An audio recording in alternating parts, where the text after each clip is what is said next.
Hello, students. I'm recording this and I'll try to use a soft voice. And my ambition is to create something that you can listen to, that makes you relax, chill, and perhaps go to sleep. I'm reading from the section about hermeneutics, and I'm taking everything from Wikipedia. Here we go. Hermeneutics is the theory and methodology of interpretation, perhaps especially the interpretation of biblical texts, wisdom literature, and philosophical texts. Hermeneutics is more than interpretive principles or methods used when immediate comprehension fails, and includes the art of understanding and communication. Modern hermeneutics includes both verbal and non-verbal communication, as well as semiotics, presuppositions, and pre-understandings. Hermeneutics has been broadly applied in the humanities, especially in law, history, and theology. Hermeneutics was initially applied to the interpretation or exegesis of scripture and has later been broadened to questions of general interpretation. The terms hermeneutics and exegesis are sometimes used interchangeably. Hermeneutics is a wider discipline which includes written, verbal, and non-verbal communication. Exegesis, it focuses more on the word and grammar of texts. Hermeneutics is derived from the Greek word hermeneuein, which translates to interpret, from hermeneus, which means translator or interpreter. It has an uncertain etymology and a pre-Greek origin is suggested. The technical term hermeneia was introduced into philosophy mainly through the title of Aristotle's work Perihermeneias, commonly referred to by its Latin title De Interpretatione, and translated in English as On Interpretation. It's one of the earliest philosophical works in the Western tradition to deal with the relationship between language and logic in a comprehensive, explicit, and formal way. Folk etymology places its origin with Hermes, the mythological Greek deity who was the messenger of the gods. Besides being a mediator between the gods and men, he led souls to the underworld upon death. Hermes was also considered to be the inventor of language and speech, an interpreter, a liar, a thief, and a trickster. These multiple roles made Hermes an ideal representative figure for hermeneutics. As Socrates noted, words have the power to reveal or conceal and can deliver messages in an ambiguous way. The Greek view of language as consisting of signs that could lead to truth or to falsehood was the essence of Hermes, who was said to relish the uneasiness of those who received the messages he delivered. There are ties between the word hermeneutics and different religious traditions. Mesopotamian hermeneutics, Islamic hermeneutics, and Talmudic hermeneutics. The discipline of hermeneutics emerged with the new humanist education of the 15th century as a historical and critical methodology for analyzing texts. In a triumph of early modern hermeneutics, the Italian humanist Lorenzo Valla proved in 1440 that the donation of Constantine was a forgery. This was done through intrinsic evidence of the text itself. Thus, hermeneutics expanded from its medieval role of just explaining the true meaning of the Bible. However, biblical hermeneutics didn't die off. For example, the Protestant Reformation brought about a renewed interest in the interpretation of the Bible, which took a step away from the interpretive tradition developed during the Middle Ages back to the texts themselves. Martin Luther and John Calvin emphasized scriptura sui ipsius interpres. Scripture interprets itself. Calvin used brevitas et facilitas as an aspect of theological hermeneutics. The rationalist Enlightenment led hermeneutics, especially Protestant exegetists, to view scriptural texts as secular classical texts. They interpreted scripture as responses to historical or societal forces, so that, for example, apparent contradictions and difficult passages in the New Testament might be clarified by comparing their possible meanings with contemporary Christian practices. Friedrich Schleiermacher, who lived 1768 to 1834, explored the nature of understanding in relation not just to the problem of deciphering sacred texts, but to all human texts and modes of communication. The interpretation of a text must proceed by framing its content in terms of the overall organization of the work. Schleiermacher distinguished between grammatical interpretations and psychological interpretation. The former, which is grammatical interpretation, studies how a work is composed from general ideas. The latter, which is the psychological interpretation, studies the peculiar combinations that characterize the work as a whole. Schleiermacher said that every problem of interpretation is a problem of understanding, and even defined hermeneutics as the art of avoiding misunderstanding. Misunderstanding was to be avoided by means of knowledge of grammatical and psychological laws. 19th and 20th century hermeneutics emerged as a theory of understanding through, for example, the work of Friedrich Schleiermacher, August Böck, Wilhelm Dithely, Martin Heidegger, Hans-Georg Gadamer, Leo Strauss, Paul Ricoeur, Walter Benjamin, Ernst Bloch, Jacques Derrida, Richard Kearney, Frederick Jameson, and John Thomson. Many authors during this time were from Germany, so the German word for understanding is verstehen. You might have seen it in the literature. So verstehen means understanding. Regarding the relationship of hermeneutics with problems of analytic philosophy, there has been, particularly among analytic Heideggerians and those working on Heidegger's philosophy of science, an attempt to try and situate Heidegger's hermeneutic project in debates concerning realism and anti-realism. Arguments have been presented both for Heidegger's hermeneutic idealism, which is the idea that meaning determines reference, and for Heidegger's hermeneutic realism. Philosophers that worked to combine analytic philosophy with hermeneutics include Georg Henrik von Wright and Peter Winch. Other contemporary philosophers influenced by the hermeneutic tradition includes Charles Taylor and Dagfinn Føllesdal. Phenomenology.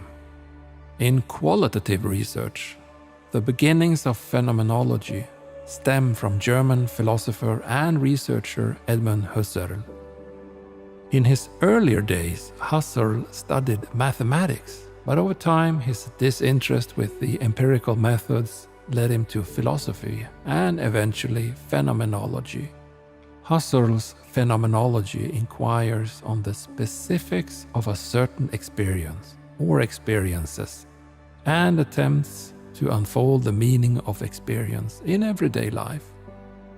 Phenomenology started as philosophy and then developed into methodology over time. American researcher Don Ide contributed to phenomenological research methodology through what he described as experimental phenomenology. His work contributed heavily to the implementation of phenomenology as a methodology. The beginnings of hermeneutic phenomenology stems from a German researcher and student of Husserl's, Martin Heidegger. Both researchers attempted to pull out the lived experience of others through philosophical concepts, but Heidegger's main difference from Husserl's was his belief that consciousness was not separate from the world, but a formation of who we are as living individuals. Hermeneutic phenomenology stresses that every event or encounter involves some type of interpretation from an individual's background, and that we cannot separate this from an individual's development through life. Ide also focuses on hermeneutic phenomenology within his early work, and draws connections between Husserl and French philosopher Paul Ricoeur's work in the field. Ricoeur focuses on the importance of symbols and linguistics within hermeneutic phenomenology.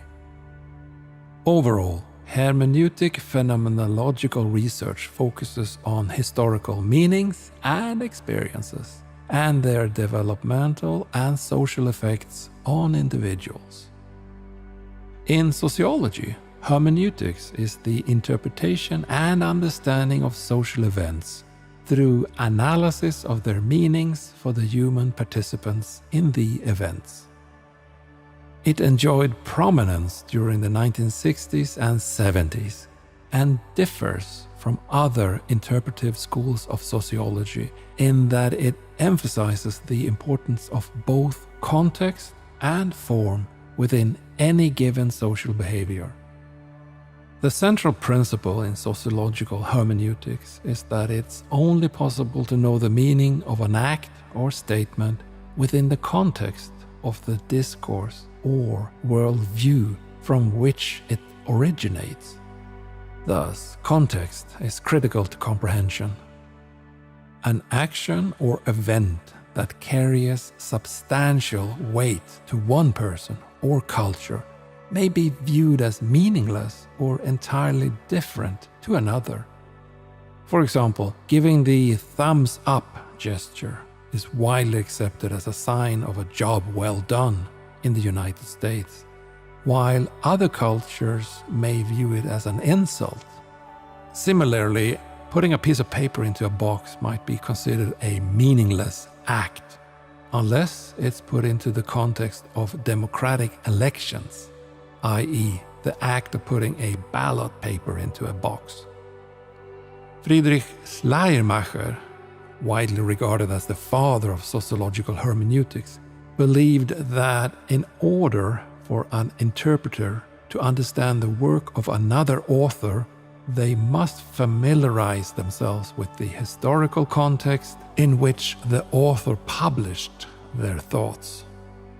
His work led to the inspiration of Heidegger's hermeneutic circle, a frequently referenced model that claims that one's understanding of individual parts of a text is based on their understanding of the whole text, while the understanding of the whole text is dependent on the understanding of each individual part.